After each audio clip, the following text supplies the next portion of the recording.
BP మామూలుగా మనిషిలో 110/70 millimetres of mercury లెక్క అనమాట. బీపీ ఆపరేటర్స్తో చూస్తారు.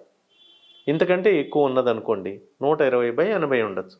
ఆరోగ్యవంతమైన మనిషిలో 120/80 మిల్లీగ్రామ్స్ కంటే దాటకూడదు.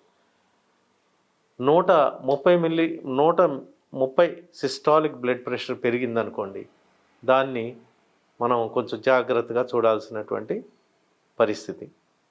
130 దాటిందంటే మరి అది హై బీపీ కింద లెక్క.